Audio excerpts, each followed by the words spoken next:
একটা বিষয় তো রয়েছে, মানুষের স্বভাব তবুও যায় না, তবুও তারা এমন জায়গায় এমন কাজ করবেন যেটা করা উচিত নয়, আর তাই সিসি ক্যামেরা লাগিয়েও কোনো লাভ হয়নি।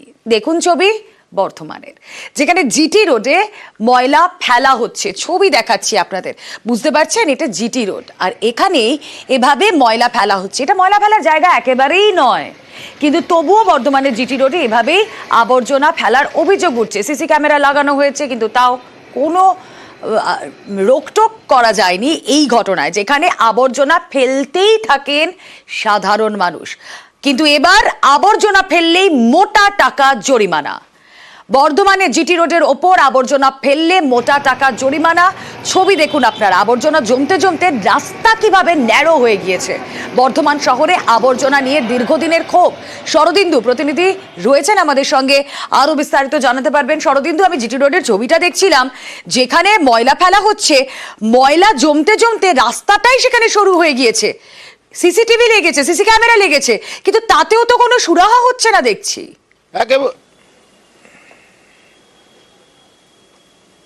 একেবারেই তুমি যেমনটি বলছিলে এবং যে ছবি দেখানো হচ্ছে, একটা জিটি রোডের একটা বড় অংশ জুড়ে একেবারে দিন রাত এক করে সেখানে আবর্জনা ফেলা হচ্ছে, এবং এটা অতি গুরুত্বপূর্ণ রাস্তা। বর্ধমান শহর, মূল শহরে ঢোকার একটা গুরুত্বপূর্ণ রাস্তায় জিটি রোড, এবং স্টেশন যাওয়ারও, রেল স্টেশন যাওয়ারও একটা গুরুত্বপূর্ণ রাস্তা, এবং সেই রাস্তার ওপরই ক্রমাগত ময়লা ফেলা হচ্ছে। তার ফলে পথ চলতি বাসিন্দারা তারা একবারে নাকে রুমাল দিয়ে যেতে বাধ্য হচ্ছেন।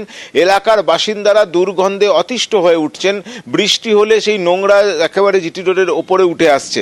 বাসিন্দাদের দাবি যে এই যে মাসের পর মাস এই যে সমস্যা, তার নিরসন করুক পৌরসভা, এবং এই যে ময়লা ফেলা ঠেকাতে বা কারা ময়লা ফেলছে তা চিহ্নিত করতে সেখানে সিসিটিভি ক্যামেরা বসিয়েছিল পৌরসভা কর্তৃপক্ষ।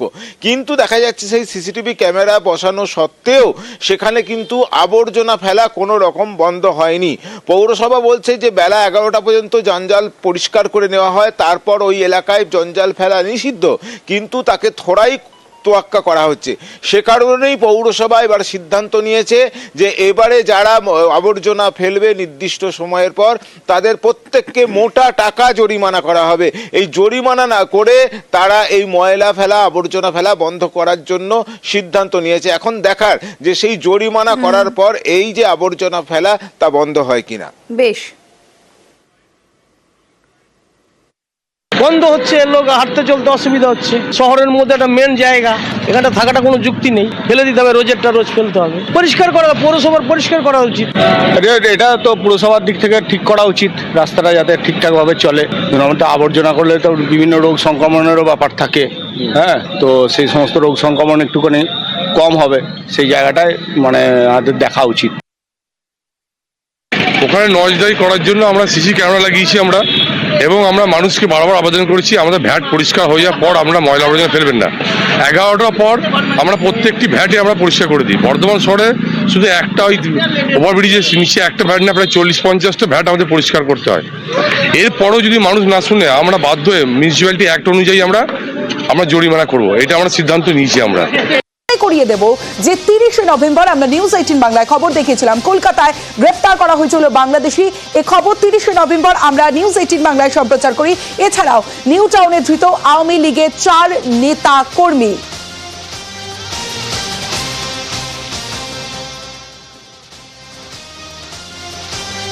এবার বাংলাদেশি নাগরিকদের ভুয়ো পাসপোর্ট তৈরির অভিযোগে গ্রেফতার পোস্টাল বিভাগের অস্থায়ী কর্মী। কলকাতায় জাল পাসপোর্ট চক্রের হদিশ। আরো একবার জানিয়ে রাখি, কলকাতায় জাল পাসপোর্ট তৈরির হদিশ। 30শে নভেম্বর কলকাতায় গ্রেফতার করা হয়েছিল বাংলাদেশিকে। এছাড়াও নিউ টাউনে ধৃত আওয়ামী লীগের 4 নেতাকর্মী আমরা দেখিয়েছিলাম নিউজ 18 বাংলায়। এবার বাংলাদেশি নাগরিকদের ভুয়ো পাসপোর্ট তৈরির অভিযোগে গ্রেফতার করা হয়েছে পোস্টাল বিভাগের অস্থায়ী কর্মী। কলকাতায় জাল পাসপোর্ট চক্রের হদিশ। সরাসরি চলে যাব, আমার সঙ্গে অমিত সরকার রয়েছে, অমিতের সঙ্গে কথা বলবো। অমিত, কিভাবে এই চক্র চলতো এবং কিভাবে জানা গেল এই চক্রের হদিশ পাওয়া গেল কিভাবে?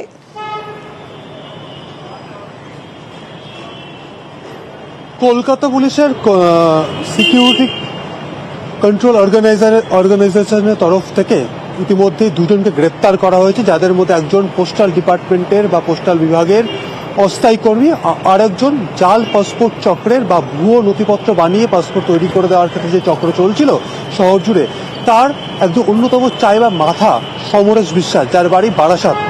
আমরা জানিয়ে রাখবো যে পুলিশ সূত্র থেকে যেটা জানা যাচ্ছে, কলকাতা পুলিশের তরফে যেটা জানা যাচ্ছে যে পাসপোর্ট ডিপার্টমেন্ট থেকে কলকাতা পুলিশের কাছে অভিযোগ এসেছিল, নির্দিষ্ট অভিযোগ এসেছিল যে শহরে জাল পাসপোর্ট তৈরি হচ্ছে। সেক্ষেত্রে বাংলাদেশ থেকে যারা অনুপ্রবেশকারী এদেশে বা এ রাজ্যে আসছে তারা এই চক্রের মাধ্যমে ভারতীয় নাগরিক পরিচয়পত্র তারা তৈরি করছেন এবং সেই সমস্ত ভুয়ো পরিচয়পত্র দিয়ে পাসপোর্ট অফিস থেকে তারা পাসপোর্ট ইস্যু করছেন এবং সেগুলো হস্তান্তর হচ্ছে।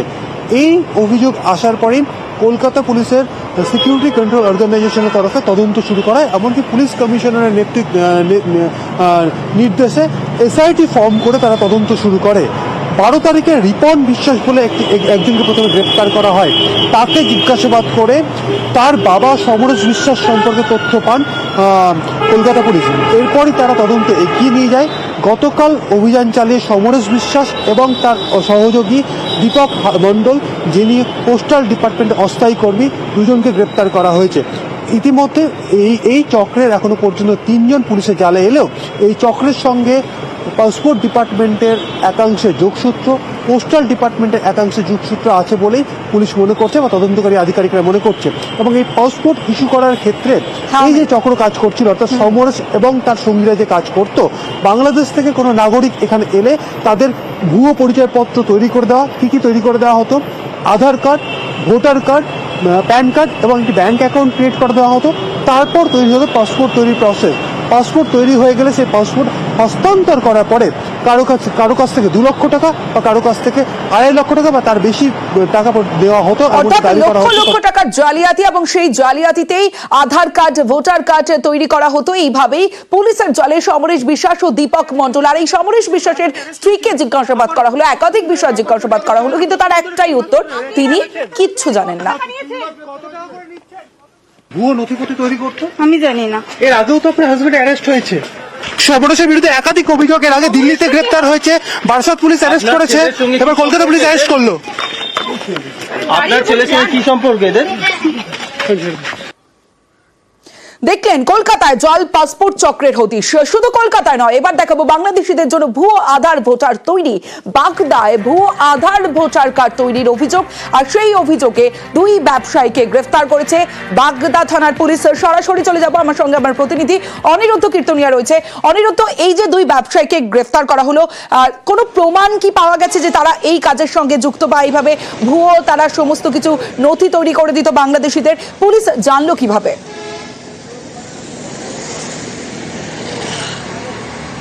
দেখো তমশ্রী, তোমাকে জানিয়ে রাখি যে উত্তর 24 পরগনার বাগদা থানার বাগদা বাজার এবং নঞ্চাপোতা বাজারে এই 2 ব্যবসায়ীর অনলাইনের দোকান আছে।